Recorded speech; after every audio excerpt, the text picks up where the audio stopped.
चलते हैं, प्रभु के परम पावन महाभागवत पांडवों के चरित्र का श्रवण करते हैं। प्रसंग चल रहा है, समय है, समय ये परिवर्तित होता रहता है। भगवान की दो प्रकार की शक्तियां हैं, एक दैवी शक्ति, एक आसुरी शक्ति। जैसे दैवी शक्ति को भगवान का बल मिलता है, ऐसे ही आसुरी शक्ति भी भगवान के ही बल से बली होकर के वो दैवी शक्ति के ऊपर आक्रमण करती है। ये उनकी लीला है। कभी कभी आसुरी शक्ति इतनी बलवान हो जाती कि दैवी शक्ति को भी जो कष्ट हैं, विपत्तियां हैं, उनको सहना पड़ता है, पर विजय दैवी शक्ति की ही होती है। पक्ष भगवान दैवी शक्ति का ही लेते हैं। कोई भी इस मृत्युलोक में जन्म लेकर के ऐसा नहीं हुआ कि जिसका एक जैसा समय चलता रहे। परिवर्तनशील है ये लोक, शब दिन होत न एक समान, परिवर्तन होता रहता है। अभी कुछ समय पहले ही देवराज इंद्र की आज्ञा से, भगवान की प्रेरणा से विश्वकर्मा ने दिव्य इंद्रप्रस्थ की रचना की। उनके राजा हुए युधिष्ठिर। मायासुर ने दिव्य सभा की रचना की। चारों भाइयों ने चारों दिशाओं पर विजय प्राप्त करके जो बड़ा ही दुर्लभ राजसूय यज्ञ है वो यज्ञ संपादन किया। अवभृत स्नान यज्ञ की पूर्णता, बड़े बड़े ब्रह्म ऋषियों का स्वागत सम्मान सब, जहां स्वयं भगवान योग योगेश्वर श्री कृष्णचंद्र जो विराजमान है।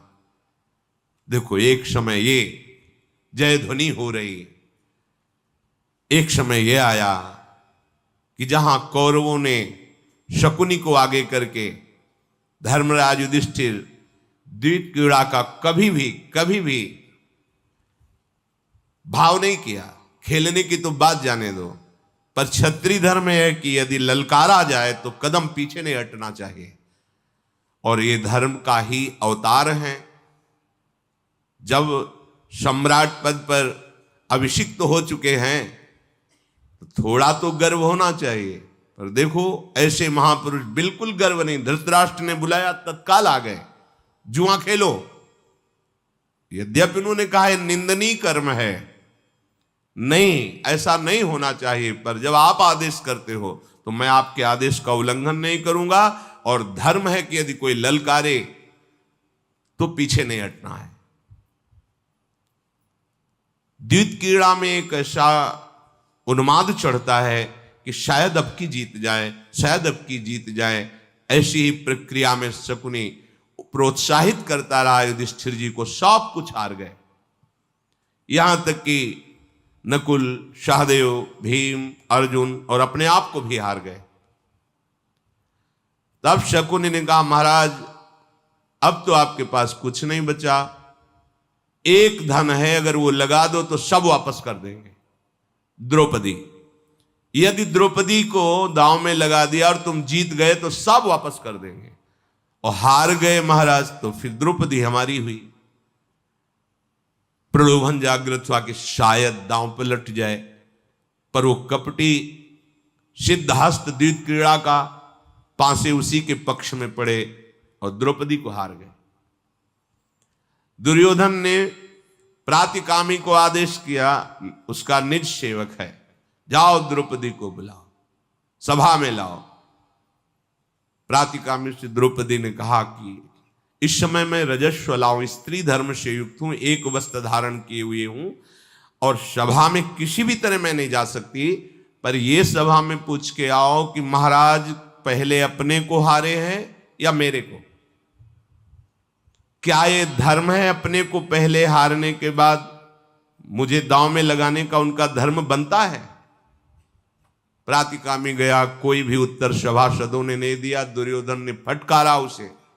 अंततो गत्वा दुशासन को आदेश किया, जाओ और द्रौपदी दासी उसको घसीटते हुए यहां लाओ। दुशासन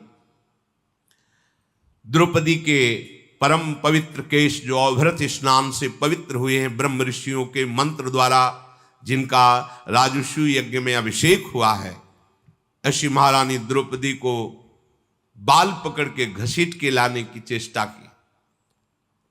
केश पकड़ने से द्रौपदी को कष्ट हो रहा, उससे ज्यादा कष्ट हो रहा है कि जो गुरुजन है उनके सामने एक वस्त्रा ऐसी अवस्था में जाना।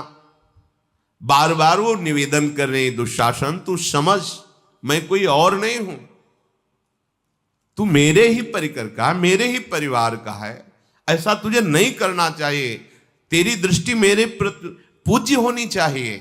पर मदांधता, आसुरी बुद्धि, ये विनय आदि नहीं सुनती। श्री द्रौपदी जी ने कहा, अय क्रूर कर्मा दुराचारी दुशासन,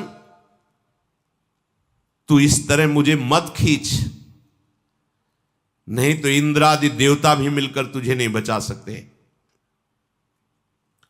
मेरे पति महाबलवान हैं, ये अत्याचार नहीं सह सकेंगे। महात्मा युधिष्ठिर सदैव धर्म में स्थित रहते हैं और धर्म का बड़ा सूक्ष्म स्वरूप है, इसलिए मैं उनके ऊपर कभी कोई दोष नहीं कर सकती कि उन्होंने क्यों हारा। बिल्कुल नहीं, छोटे से छोटी बात भी मैं दोष युक्त उनकी ना देख पाऊंगी ना सुन पाऊंगी, क्योंकि उनका जो निर्णय होता है धर्म से युक्त होता है। तो सभा में मत ले चल, ये पाप पूर्ण कृत्य मैं देख रही हूं कि तेरे सिवा कोई और नहीं कर सकता है, निश्चय तेरी मृत्यु नजदीक है। जान पड़ता है द्रोणाचार्य, पितामह भीष्म, महात्मा विदुर, राजा धृतराष्ट्र में कोई भी धर्म और शक्ति नहीं रह गई। ये महापुरुष इस पापाचार की तरफ दृष्टि डाल करके भी क्रोध युक्त क्यों नहीं हो रहे? कौन सुने? दुशासन घसीटता हुआ सभा में ले गए। क्या हालत हो रही होगी उस समय द्रौपदी जी की, जिनको आज तक कुरुवंशी देख ही नहीं पाए। ऐसी सुरक्षा व्यवस्था और पाल की महारानी है, किसी मनुष्य से प्रकट नहीं हुई, यज्ञशाला से प्रकट हुई देवी हैं, बाल खुले हुए हैं और वो भी दुशासन के हाथ में है। एक वस्त्र है, रजस्वला है, स्पर्श करना निषेध माना गया है। सभा में तो जाना बिल्कुल नहीं। जब सभा में गई, आसपास देखा कोई भी सर ऊंचा नहीं किए है, छोड़िए कर्ण, दुर्योधन आदि के सिवा। मैं हाथ जोड़ करके सब सभा से पूछती हूं, क्या मैं धर्म के अनुसार जीती गई हूं? करुण स्वर में सबसे पूछ रही, पर कोई भी उत्तर नहीं दे रहा। तब बड़ी करुणा दृष्टि से पांडवों की तरफ देखा और देख करके अश्रु प्रवाह करते कि आप जैसे वीरों के द्वारा रक्षित होने पर भी मेरी ये दुर्दशा कि सभा में केस पकड़े खड़ा हुआ है दुशासन। भीमसेन को सहा नहीं गया। उन्होंने कहा, महाराज आपने हम भाइयों द्वारा जीती हुई संपूर्ण विश्व की भूमि को दांव पे लगा दिया, इंद्र जैसे सिंहासन को दांव पे लगा दिया, सब वैभव हमको भी गुलाम बना दिया, बर्दाश्त कर लिया, लेकिन द्रौपदी को जो तुमने दांव में लगाया और इस दशा को देख रहा हूं, तो बस मेरे मन में एक ही बात आ रही कि तुम्हारी दोनों भुजाएं लात लगा के उखाड़ूं और आग में झोंक दूं। अर्जुन ने कहा, शांत रहो, ऐसे उद्दंडतापूर्ण वचन नहीं बोले जाते। महाराज धर्म से युक्त हैं, कहीं भी अधर्म का लेश नहीं है। भीम, तुम्हें ऐसे वचन नहीं बोलना चाहिए। दुशासन बार बार बाल पकड़ के झकझोरता है और जोर से ठहाका मार के हंसता है। कर्ण भी बड़ा प्रसन्न होकर के हंस रहा है और कह रहा, वाह दुशासन वाह, दासियों के साथ ऐसा ही बर्ताव करना चाहिए। गांधारा शकुनी कह रहा है, दुशासन तुम महाबली हो, ठीक है ऐसा ही करो। जितने सभासद थे इस दुर्दशा को देखकर सबकी ग्रीवा झुकी हुई है। उस समय द्रौपदी की दुर्दशा देखकर किसी की हिम्मत नहीं हो रही कि रोक। ये है अधर्म के पक्ष का अन्न खाने का फल। द्रोणाचार्य जी, भीष्म पितामह, सब हस्तिनापुर की तरफ से ही हैं, इन्हीं का अन्न खा रहे हैं। इसलिए इस समय इतनी सामर्थ्य नहीं रह गई। अगर एक खड़े हो जाते, द्रोणाचार्य ही खड़े हो जाते, तो किसी की सामर्थ्य नहीं कि द्रौपदी को छू सके। कृपाचार्य, भीष्म जी, बड़े बड़े, इनका कौन विरोध कर सकता है, लेकिन हिम्मत ही नहीं हो रही। और धर्म का बड़ा सूक्ष्म स्वरूप है, इसीलिए शांत है। मेरा विश्वास है धर्मराज युधिष्ठिर धन समृद्धि से भरी हुई सारी पृथ्वी का त्याग कर सकते हैं, लेकिन धर्म का नहीं। भीष्म जी बोले, इसलिए बेटा क्या उचित है क्या अनुचित है स्वयं धर्मराज युधिष्ठिर जानते हैं, इसीलिए मैं मौन हूं। भीष्म जी ने कहा। यह कोई उत्तर नहीं रहा। सब बातें एक तरफ हैं, लेकिन किसी भी स्त्री के साथ यदि ऐसा दुर्व्यवहार हो रहा हो और अपने में बल हो, तो प्राणों की आहुति दे देनी चाहिए और उसकी रक्षा करनी चाहिए। यह सबसे बड़ा धर्म है। इसके आगे कोई धर्म का नहीं। धर्म का भी एक क्रम होता है। जिस समय ऐसी अपवित्र स्थिति हो, उस समय एक ही धर्म बचता है, उसकी रक्षा करना। ये शकुनी बहुत धूर्त है और द्वित विद्या का बहुत बड़ा जानकार है, सिद्धास्त है। इसने छल करके जीता है, पर युधिष्ठिर को समझ में नहीं आया और वो हारते चले गए। अब हम क्या बोले? भीष्म जी ने कहा। द्रौपदी ने कहा, जुआ खेलने में निपुण, अनार्य, दुष्टात्मा, कपटी, द्वीप प्रेमी, इन धूर्तों ने महाराज को उकसाया, सभा में बुलाया और इस तरह उनके बिल्कुल जिनको जुआ का ज्ञान नहीं, उनको परास्त किया। ये अशुद्ध भावना वाले पहले युधिष्ठिर को जुए में जीते, तत्पश्चात मुझको दांव में लगाने का भाव इनके अंदर उत्साहित किया। वो सभा नहीं है जहां वृद्ध पुरुष ना हो, और वो वृद्ध पुरुष नहीं है जो धर्म का ज्ञान न रखता हो, और वो धर्मात्मा नहीं है जो धर्म के अनुसार वर्ताव न करता हो, और वो धर्म क्या जिसमें सत्य न हो, और वो सत्य क्या जिसे छल जीत ले। द्रौपदी ने ऐसा, पर कौन सुने द्रौपदी की? भीम बोले, दुर्योधन हंस ले, इस समय मैं महाराज के आदेश से चुपचाप बैठा हूं, पर जिस दिन ये दास भाव से मुक्त होऊंगा तो सबसे पहला काम होगा, अपनी भुजाओं की रगड़ से तेरी हंसी मिटाऊंगा। महाराज सब कुछ हार गए, मुझे कष्ट नहीं हुआ, पर आज सभा में जो अपमान हो रहा है, कोई भी रोके, मैं इस अपमान का परिणाम तो जरूर दूंगा।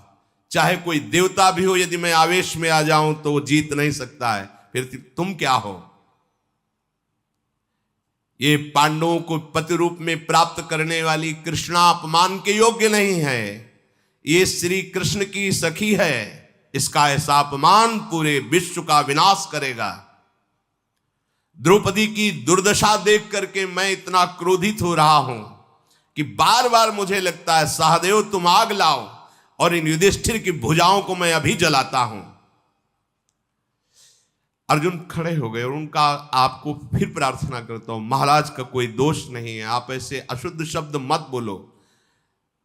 भीम ने कहा, अर्जुन मैं जानता हूं, इसीलिए क्षत्रिय धर्म के अनुकूल बर्ताव करने वाले महाराज को भी क्षमा कर रहा हूं।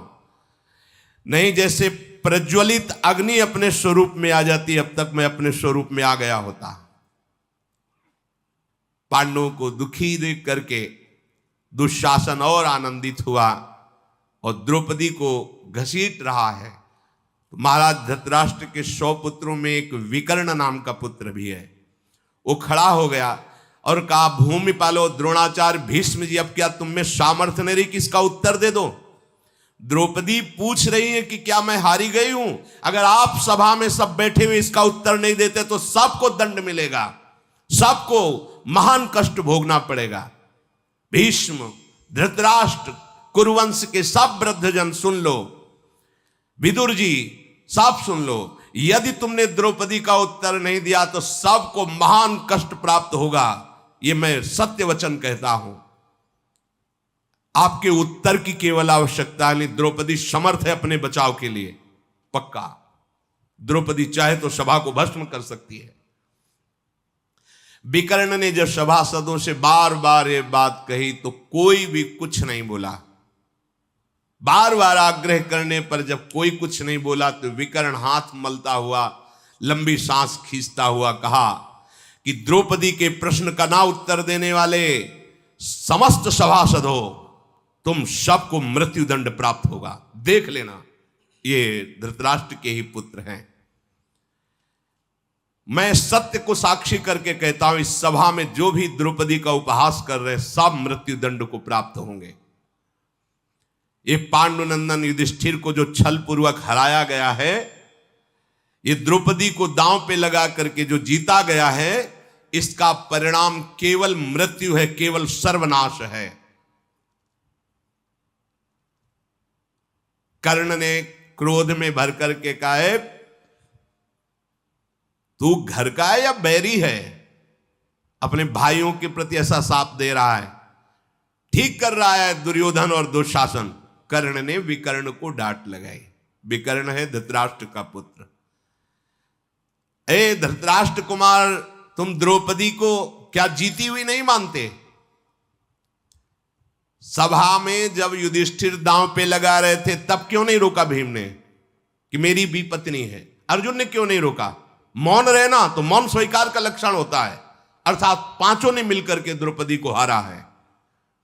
वाणी द्वारा कहकर द्रौपदी को दांव पे लगाया है। पांडवों ने मौन होकर स्वीकार किया है। दूसरी बात, राजा की सब संपत्ति उसके अधिकार में होती है। महाराज चक्रवर्ती सम्राट होकर सब कुछ हार गए। हर तरह से द्रौपदी जीती गई है। मेरी उत्तम बात सुन। बड़ा उपहास करता है, बड़ी गंदी बात बोलता है कर्ण। देख, स्त्री के लिए एक पति निर्धारित किया गया है। एक राजा कई रानियां रख सकता है, लेकिन रानी एक पति, और इसके 5 पति है। इसको सभा में निर्वस्त्र किया जाए, कौन सी बड़ी बात है? बड़ा इसमें तो अपवित्र शब्द का उच्चारण किया। दुशासन, ये विकर्ण मूढ़ है, इसकी बात को मत सुनो। उतारो इन 5 पांडवों के वस्त्र और द्रौपदी के वस्त्र। ऐसा कर्ण की बात सुन करके दुर्योधन ने आदेश किया तो पांडवों के वस्त्र ऊपर के उतार लिए गए। दुर्योधन ने दुशासन से कहा कि बलपूर्वक द्रौपदी का, क्योंकि अपने हाथ से भी पकड़े हुए थी, बलपूर्वक द्रौपदी का वस्त्र हटाओ और सभा में निर्वस्त्र खड़ी करो। तब द्रौपदी ने समझा, अब जब हमारे पतियों के वस्त्र ऊपर के उतार लिए गए और ये महाबली दुशासन है, अब मैं नहीं रोक सकती। तो उनको याद आई, जब कोई नहीं सहारा दिखाई दिया तब अपने प्यारे की याद आई, श्री कृष्ण की।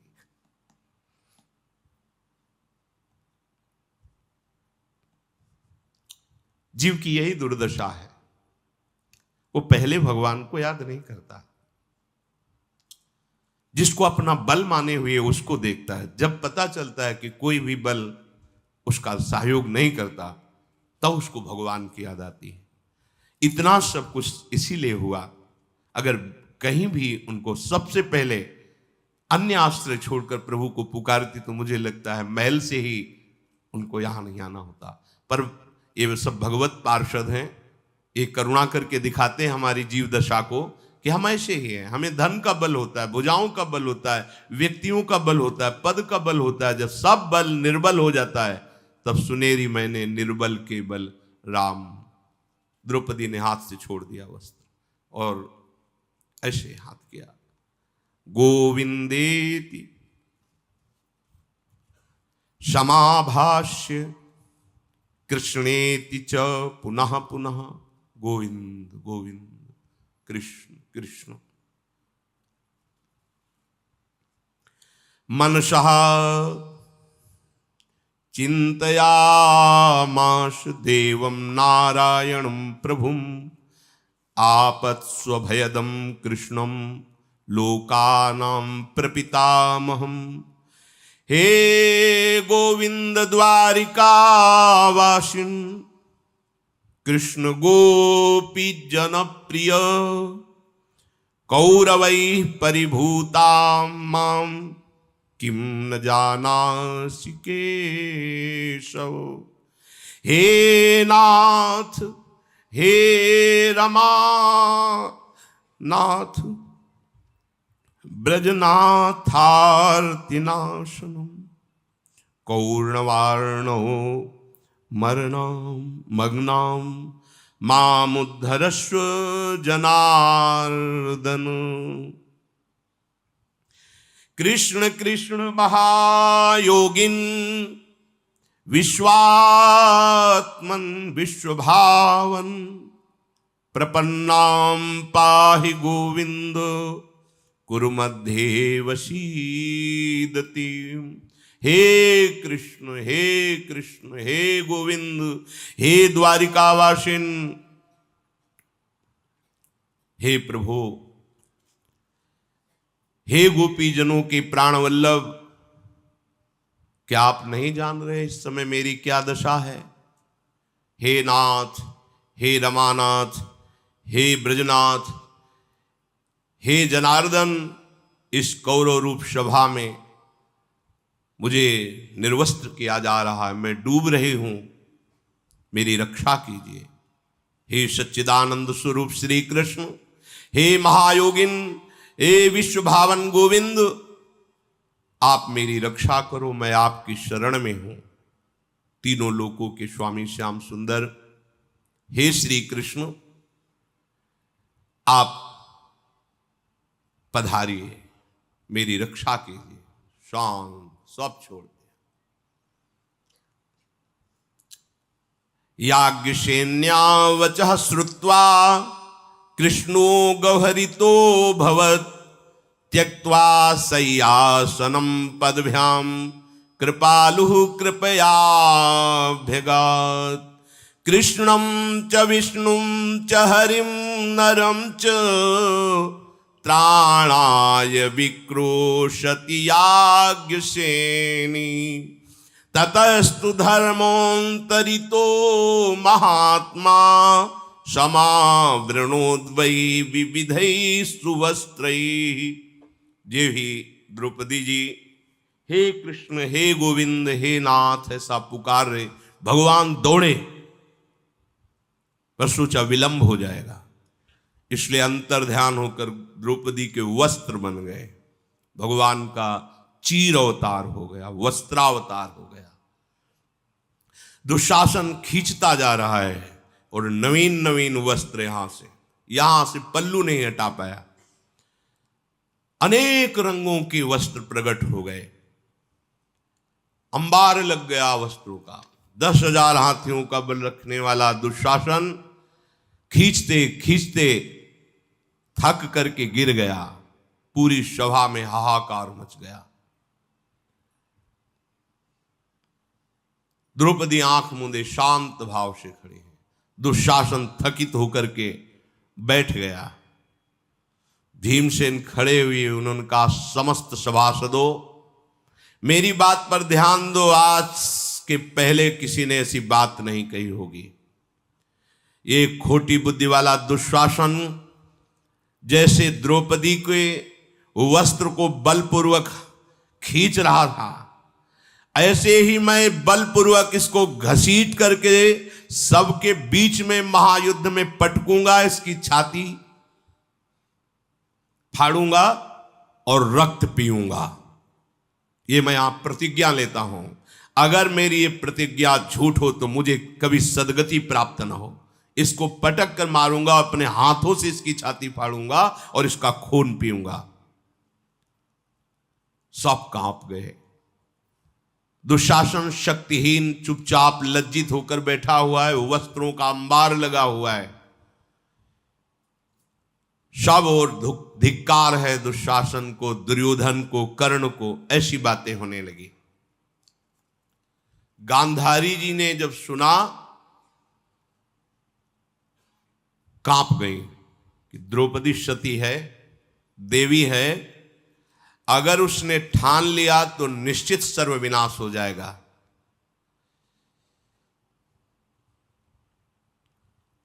गांधारी जी दौड़ करके धृतराष्ट्र के पास आए और कहा, भी तुम्हारी बुद्धि काम नहीं कर रही? अगर आप द्रौपदी को प्रसन्न नहीं किए तो अगला कदम होगा, ये सारी सभा भस्म हो जाएगी। द्रौपदी की क्रोधाग्नि से मैं जानती हूं सती का कितना बल होता है। अगर उसने रोष दृष्टि कर ली तो सब भस्म हो जाओगे। महाराज धृतराष्ट्र, आप जल्दी से जल्दी द्रौपदी को प्रसन्न कीजिए। द्रौपदी ने कहा कि आज जो कौरव सभा में अपमान हुआ, मेरे केश खुले, मैं पांडवों की पत्नी हूं और भगवान व्यास देव जी ने ब्याह करवाया है, अर्थात धर्म संज्ञक है, और दृष्टद्युम्न की बहन हूं, श्री कृष्ण की सखी हूं। आज के बाद एक केस खुले ही रहेंगे। जब तक कौरव वंशियों का खून इसमें नहीं लगेगा तब तक आज के बाद कभी केश नहीं बांधूंगी। द्रौपदी जी ऐसा बोल ही रही थी कि गांधारी ने फिर कहा, सावधान हो जाओ। अभी मैं कह रही हूं कि मना लो द्रौपदी को, नहीं तो सर्वनाश हो जाएगा। अर्जुन ने कहा कि मैं धर्म में बंधा हुआ हूं, फिर भी यदि महाराज युधिष्ठिर आज्ञा कर दें तो अभी पूरी सभा को अकेले में परास्त करूंगा।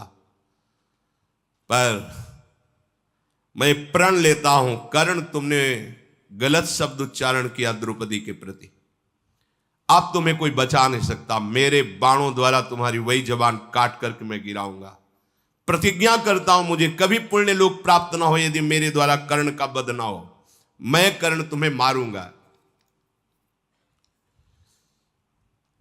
ऐश्वर्य मद में मोहित दुर्योधन तिरस्कार करते कहा, हाँ भीमसेन मुझे मारेगा, तुम कर्ण को मारोगे।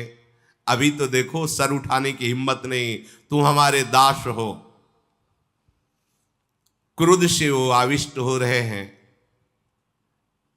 धृतराष्ट्र जी, गांधारी जी वहां सभा से उठे। जे ही उठे सोई एक सियार के हुआने की आवाज आई और बहुत से गीध आकर के उस सभा के ऊपर बैठ गए। ये अशुभ सूचना है। विदुर जी ने कहा, समझ गए महाराज, ये गीध और सियार आपको क्या उत्तर दे रहे कि अब आप कुछ भी कर लो, जल्दी से द्रौपदी को प्रसन्न करो, नहीं तो तुम्हारे वंश का विनाश निश्चित है। गांधारी जी ने विदुर जी से कहा कि द्रौपदी से बोलो शांत हो जाए, महाराज कुछ बात करना चाहते हैं। धृतराष्ट्र ने सभा में कहा, रे मंद बुद्धि दुर्योधन, तू जीता हुआ क्यों नहीं मर गया? मुझे ऐसा दिन देखना पड़ा। ये ऊपर की बात है इनकी।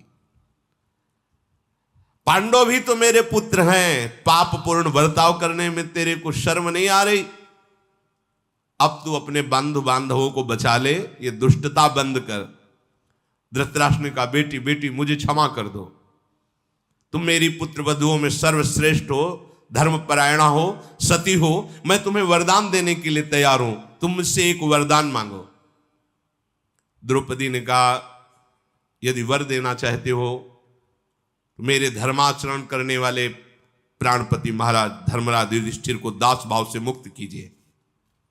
उनका है एवमस्तु, अभी मुझे शांति नहीं हुई, तुम एक और वरदान मांगो।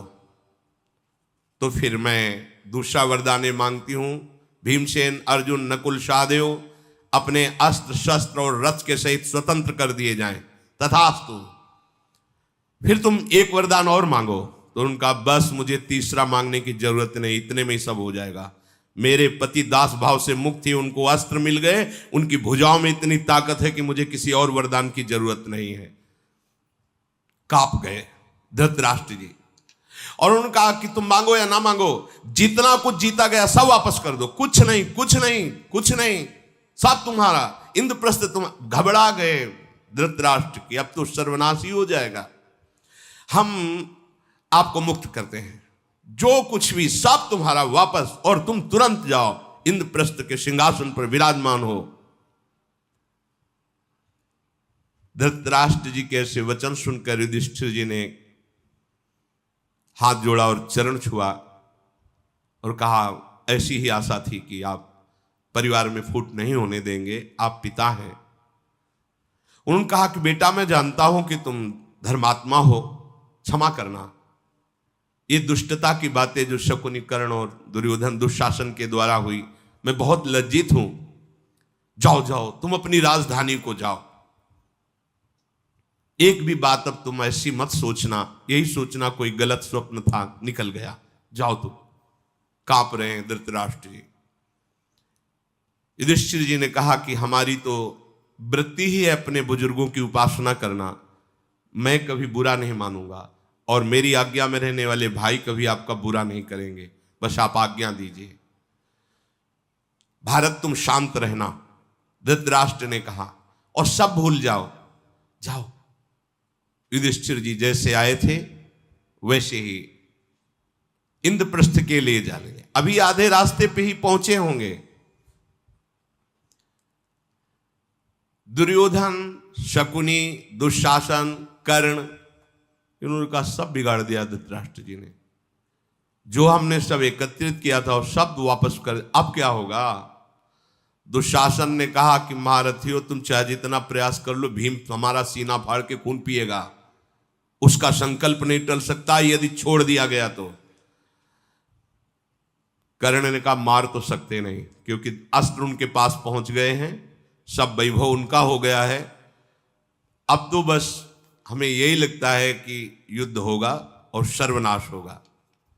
शकुनी ने कहा कि दुर्योधन, अभी तुम काम बना सकते हो, तुम एकांत में जाके अपने पिता के चरणों को पकड़ के रो, और जो मैं सिखा रहा हूं वो बात कहो जाके।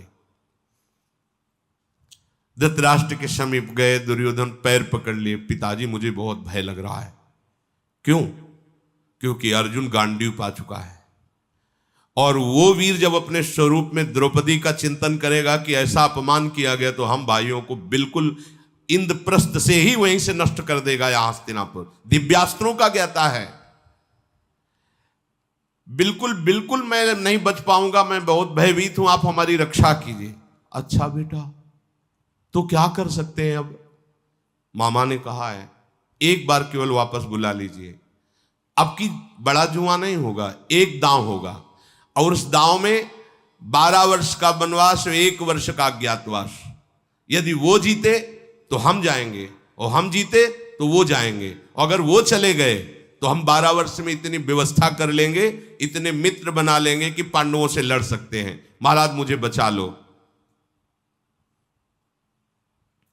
और हम आपको बता रहे हैं कि शकुनी मामा के पासे वैसे ही पढ़ते जैसा चाहते, इसलिए विजय मेरी ही है।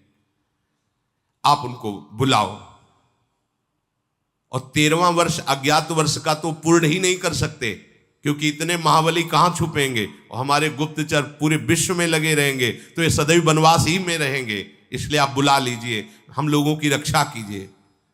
धृतराष्ट्र ने कहा बेटा, पांडव तो बहुत दूर चले गए हैं, और जब हम बुलाएंगे तो भीष्म और विदुर, उनकी आप परवाह न कीजिए, आप आज्ञा कीजिए। युधिष्ठिर आपकी आज्ञा नहीं टाल सकते।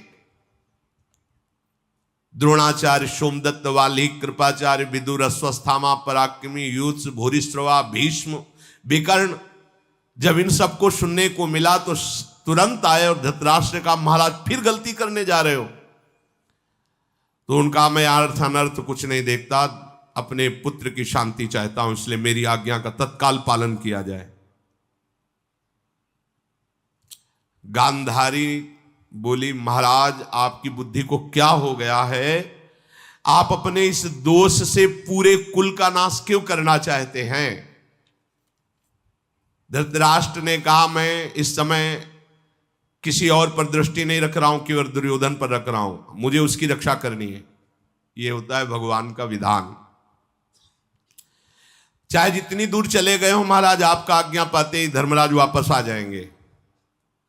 युधिष्ठिर कभी आपका आदेश उल्लंघन नहीं कर सकते, इसलिए आप भेजो। तुरंत प्रातिकामी जिसको द्रौपदी को लाने के लिए भेजा, उसको भेजा। वो जाके बोला महाराज आपके दर्शन करना चाहते हैं, तुरंत वापस बुलाया है। अर्जुन समझ गए फिर कोई चाल है। महाराज युधिष्ठिर ने कहा यदि पिताश्री ने आज्ञा की है तो राजा भी हैं, हमारे बड़े पिता भी हैं। आज्ञा उल्लंघन फिर मोड़ लिया। वैसे ही सेना और सभा के साथ आए। रास्ते में पूछा प्रतिकामी से, तुम जान पाए हो कि किस काम के लिए बुलाया है? बोले मुझे लग रहा है कि जुआ खेलने के लिए बुलाया है। पांडुनंदन युधिष्ठिर अपने भाइयों के साथ पुनः वापस आ गए। महारथी युधिष्ठिर जी ने प्रवेश करके चरण छुए। धृतराष्ट्र, क्या आज्ञा है पिताश्री? तो शकुनि ने कहा जो आज्ञा हम बता देते हैं, आओ सामने आके बैठो, आकर के हमसे द्वैत क्रीड़ा करो। अब एक ही दांव लगेगा महाराज, यदि इसमें जो हारेगा उसे 12 वर्ष का वनवास, 1 वर्ष का अज्ञातवास, राजसी पोशाक छोड़कर मृगचर्म धारण करके वनवास में रहना होगा। 13वां वर्ष ऐसा अज्ञातवास कहो कि कोई जाने ना, अगर जानकारी में आ गया तो फिर 12 वर्ष का वनवास, 1 वर्ष का अज्ञातवास। अगर हम जीते तो द्रौपदी के साथ 5 पांडव तुम जाओगे, और अगर हम हारे तो कौरवों के साथ हम जाएंगे। 13वां वर्ष बहुत सावधानी से व्यतीत करना होगा, जिससे कोई जान भी ना पावे। युधिष्ठिर जी ने सब भाइयों की तरफ देखा कि विधान प्रतिकूल ही है, मैं ना कर नहीं सकता। धृतराष्ट्र जी ने बुलाया इसलिए आज्ञा उल्लंघन नहीं। कितना धर्म है! इसका मतलब है अब हमें 12 वर्ष वनवास भोगना ही है। सभासदों ने हाथ उठा करके कहा कि बिल्कुल मत खेलना युधिष्ठिर, ये छल का कपट द्यूत है। धिक्कार है कौरवों को जो ऐसे धर्मात्मा सीधे साधे युधिष्ठिर को फिर फंसा रहे हैं। युधिष्ठिर जी परिणाम जानते हुए भी धृतराष्ट्र की आज्ञा से पुनः बैठ गए। उस समय यह विधान ही समझा जाए कि युधिष्ठिर जी ने विरोध नहीं किया। क्या ऐसे विचार करना चाहिए कि इस तरह पर वो भगवान की लीला होती, विधान होता है। शकुनि ने हाथ में पाशा लिया और वो सिद्ध हस्त है।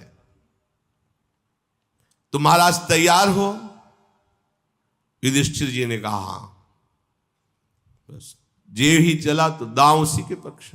लो महाराज मैं जीत गया, सभा देख ले मैं जीत गया। अब तुम्हें 12 वर्ष का वनवास और 1 वर्ष का अज्ञात, सारी संपत्ति छीन ली। पहले से निश्चय हो गया था कि तो हार होनी है। युधिष्ठिर जी को आता नहीं था सीधे साधे सरल स्वभाव, न मन कुटिलाई। कौरवों ने मृगचर्म ला के धारण करो, और जो ऋषि मुनियों की रहनी होती उसके अनुसार तुम्हें रहना होगा। वनवास की दीक्षा लो हम लोगों के सामने कि 12 वर्ष तक आप वनवास धारण करोगे, 1 वर्ष तक अज्ञातवास। वनवास के लिए मृगचर्म धारण किया और कहा हमारे अस्त्र शस्त्र दे दो, क्योंकि वन में रहना है। तो उन्होंने अस्त्र शस्त्र दे दिए। धृतराष्ट्र पुत्रों, भूमंडल का एक छत्र राज्य तुम्हें प्राप्त हो गया है, और हमें पराजित ही नहीं भारी विपत्ति में तुम लोगों ने डाल दिया है। पर मैं जरूर कहता हूं कि निरपराध हमको दंड देने वाले तुम लोगों की दुर्गति पक्की। मैं नहीं चाहता था कि तुम्हारे को कष्ट मिले। तो दुशासन ने हंसी उड़ाया और कहा अरे बैल बैल जा जा तू। भीम को देख करके, जो द्रौपदी जी राजरानी के वस्त्र पहनती थी, उनके लिए भी एक मृगचर्म और नीचे वस्त्र, एक क्षमाशील जितेंद्रीय कौरवों का सब वैभव प्राप्त हो गया और पांडवों का अपहरण हो गया। कैसा धर्म कब पालन करने वाले स्वीकार कर लिया। समस्त पांडवों का अब जीवन निरर्थक हो गया है, ऐसा कर्ण और दुर्योधन ने कहा। अब जंगलों में भटकेंगे और 1 वर्ष का अज्ञातवास तो ये रह नहीं सकते, क्योंकि पहाड़ जैसा शरीर भीम का कहां छुपेंगे। गांडीव धनुषधारी अर्जुन का और धर्मात्मा चक्रवर्ती सम्राट पर अभिषेक हो चुका है युधिष्ठिर का, सब देश देशांतर के लोग जानते, कैसे छुपेंगे। इसका मतलब जीवन भर वन में ही रहेंगे।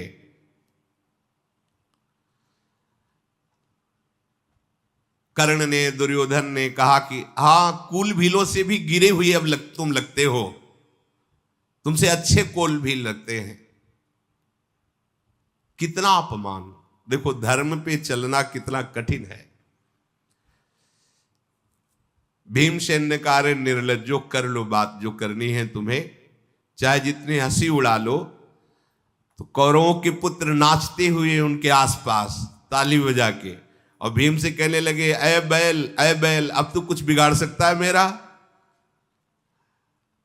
भीम ने कहा कि नृशंस दुशासन, तेरे सिवा ऐसी कोई मजाक नहीं कर सकता। अब तुम जाओ, मुझे क्रोध मत दिलाओ। यदि कहीं क्रोध आ गया तो जो कसम खाई थी वो अभी पूरी कर देंगे हम। हमारे लिए कुछ दुर्लभ नहीं, पर महाराज की आज्ञा से मैं बंधा हुआ हूं। भीमसेन ने कहा कि दुशासन, दुर्योधन, कर्ण सब सुन लो।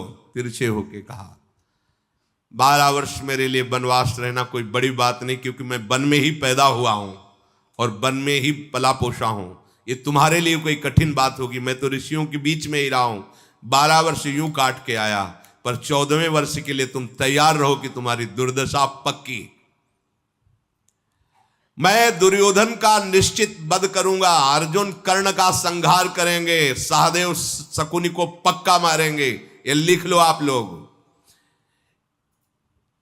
जीव ही समस्त पूर्ववासियों ने ये सुना तो सब एकत्रित हो गए, लाखों करोड़ों की संख्या में, और उन्होंने कहा, महाराज 12-13 वर्ष क्या, एक दिन भी हम आपके बिना नहीं रह सकते। नहीं, जहां हमारे धर्मराज युधिष्ठिर, वहीं पूरी प्रजा साथ जाएगी। विदुर जी आए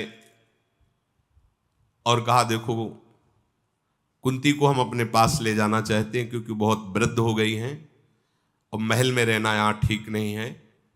इसलिए तुम्हें हम बता देते कि तुम निश्चिंत रहना, कुंती हमारे द्वारा सुरक्षित और सेवित रहेंगी। पांडवों ने विदुर जी को प्रणाम मुद्रा में कहा, जैसी आज्ञा आप देंगे वैसा ही, हम सब आपके पुत्र हैं, वैसा ही हम चलेंगे। विदुर जी ने कहा कि देखो युधिष्ठिर, तुम धर्म के ज्ञाता हो, ऐसा समय कभी कभी धर्मात्माओं के जीवन में आता है, घबराना नहीं, ये भी समय नष्ट हो जाएगा। सहदेव, अर्जुन, भीम सदैव संयम और प्रीता का बर्ताव रखना। महाराज युधिष्ठिर की कभी आज्ञा के विरुद्ध मत जाना। द्रौपदी, तुम सदैव धर्म को आगे रख करके अपने पतियों का सेवन करना। मेरा आशीर्वाद है, कोई भी तुम्हें शारीरिक या मानसिक क्लेश स्पर्श न करे। विदुर जी ने ऐसा कहा, और कुंती जी को अपने साथ रखने का कहा, हे पांडवों, तुम्हें 12 वर्ष में कोई रोग नहीं हो सकता,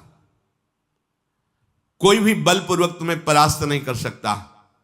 मैं सत्य को साक्षी करके कहता हूं, तुम सुरक्षित 13 वर्ष व्यतीत करके इंद्रप्रस्थ के सिंहासन पर होगे। युधिष्ठिर के प्रस्थान करने पर कुंती जी रो पड़ी और कहा कि यदि मैं ऐसा जानती कि ऐसा मेरे साथ छल होगा तो सतश्रृंग पर्वत से मैं यहां आती ही नहीं आप लोगों को लेके। धन्य है महाराज पांडु जो इस दुख को नहीं देख पाए। मेरे परिवार के साथ जैसा ये दुख भरा प्रसंग हो रहा है, इससे मैं अच्छा मानती यदि मेरे प्राण निकल जाते। मेरे रहते हुए मेरे पुत्रों को 12 वर्ष वन और 1 वर्ष अज्ञातवास। कुंती जी रोती हैं। द्रौपदी जी ने आके चरण छुआ और कहा, आप निश्चिंत रहिए, जब तक मेरे शरीर में प्राण है तो मेरे 5 पतियों का कोई बाल बांका नहीं कर सकता। कुंती ने कहा, पुत्रों मेरी बात ध्यान रखना, कैसी भी परिस्थिति आवे आपस में कभी फूट मत करना, सदाचार और धर्म का कभी त्याग मत करना। चाहे जितनी विपत्ति का पहाड़ टूटे, घबराना नहीं, धैर्य से निकल जाना। तुम लोगों को कष्ट नहीं मिला है, ये कष्ट मेरे को मिला है। उस मां के हृदय से पूछे जिसके ऐसे महाबली पुत्रों का राज्याभिषेक हुआ हो, फिर उसे वनवास दिया गया हो। मैं जानती हूं कि मेरे ही भाग्य का दोष तुम्हें भोगना पड़ रहा है। विलाप करने लगी। पांडवों ने प्रणाम किया, विदुर जी को इशारा किया, विदुर जी कुंती जी को ले गए और वो वन के लिए निकले। जब संपूर्ण प्रजा साथ है तो महाराज युधिष्ठिर ने धौम्याचार्य जी से आदेश किया कि आप सदैव कृपा करके हमारे साथ रहें, ये आचार्य हैं। उन्होंने कुश लिया और वेद मंत्रों के द्वारा मार्ग प्रक्षालन करते हुए आगे बढ़े। पांडव पीछे, 10,000 ब्रह्म ऋषि हैं, लाखों करोड़ों प्रजा उनके साथ है। धृतराष्ट्र ने पूछा, विदुर पांडव निकल गए? बोले हाँ निकल। अच्छी सांस ली, चलो हमारे पुत्र सुरक्षित हैं। तो विदुर कैसे जा रहे हैं पांडव, उनकी चेष्टा क्या है? विदुर जी ने कहा, महाराज परम बुद्धिमान युधिष्ठिर आंख नीचे किए हुए हैं, भयानक दृष्टि वाले महाबलशाली भीम अपनी भुजाओं को देख रहे हैं। महाराज जो अर्जुन है वो बालू लेकर के हाथ में से एक तार छोड़ते हुए जा रहे हैं, बाल को बिखेर दिया है। नकुल पूरे शरीर में रज लगाए, सहदेव पूरे मुंह को मिट्टी से पोते हुए हैं। ऐसे आपके पांडु पुत्र जा रहे हैं। तो विदुर जी, इसका कोई मतलब हो सकता है?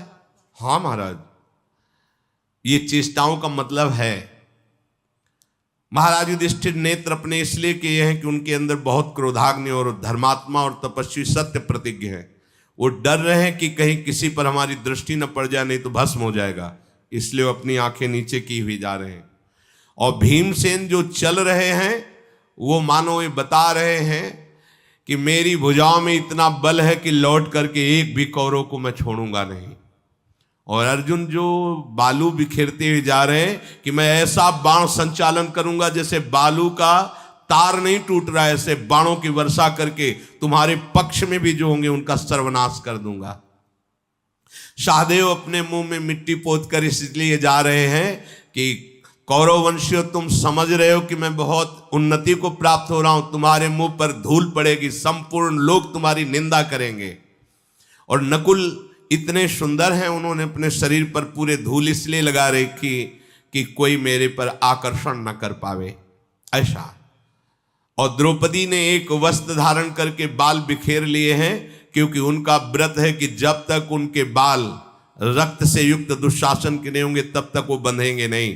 और दूसरा भाव ये कि आज मैं जिस दशा को प्राप्त हूं, ऐसे कौरव की पत्नियां जब बाल बिखेर कर 100 पर रोएंगी तब हम अपने बाल बांधेंगी। धृतराष्ट्र घबरा गए और उन्होंने कहा, विदुर जी अब कोई उपाय हो सकता है जिससे ऐसा हो? सुनो सुनो, जाओ पांडवों को फुसला के लाओ, उनको यहां खिलाते पिलाते हैं, थोड़े दिन रखते हैं, फिर प्रसन्न कर उनका। महाराज अब बातें बंद करो अपनी। वो निकल चुके हैं। लाखों करोड़ों लोग हाहाकार करते हुए कि हमारे स्वामी युधिष्ठिर जब ऐसे वन को जा रहे हैं तो मुझे ऐसे पापाचारियों के राज्य में नहीं रहना। महाराज हम पर कृपा करो, जहां आप रहोगे वहीं हम रहेंगे। मैं धृतराष्ट्र के द्वारा पालित हस्तिनापुर में या इंद्रप्रस्थ में नहीं रह सकता, ऐसे प्रजा बोलने लगी। देवर्षि नारद जी उसी समय प्रकट हुए और पांडवों से कहा, बिल्कुल चिंता मत करना, विश्व के जितने ब्रह्म ऋषि हैं वो सब आप पर कृपालु हैं, और मैं ब्रह्म तेज को धारण करने वाला त्रिकालदर्शी महात्मा हूं। मुझे पूरा दिखाई दे रहा है। तुम्हारे 13 वर्ष ठीक से व्यतीत होंगे और 14वें वर्ष में तुम राज सिंहासन पर होगे, इसलिए तुम बिल्कुल दुखी न हो। समस्त ब्रह्म ऋषियों का आशीर्वाद और सहयोग तुम्हारे साथ है। ऐसा कहकर नारद जी अंतर्धान हो गए। समस्त प्रजा जब साथ चल रही तो महाराज युधिष्ठिर ने कहा कि देखो, हम आपसे प्रार्थना करते हैं, जैसे बने वैसे तुम 13 वर्ष निर्वाह करो, वन में तुम हमारे साथ मत चलो। मैं तुम्हें शपथ दिला के कहता हूं कि हमारी इस कसम को और आज्ञा को पालन करो। कोई भी प्रजा हमारे साथ नहीं चलेगी और सब सुख पूर्वक रहो। महाराज धृतराष्ट्र तुम्हारे ऊपर किसी भी तरह का विरोध भाव प्रकट नहीं करेंगे। अब 10,000 ब्रह्म ऋषियों से घिरे हुए प्रजा तो प्रणाम करके वापस हो जाती है। महाराज युधिष्ठिर भीमसेन, अर्जुन, नकुल, सहदेव, द्रौपदी और धौम्याचार्य जी ये वनवास के लिए आगे पदार्पण करते हैं। शेष चर्चा आगे। श्री राधा वल्लभ लाल की जय।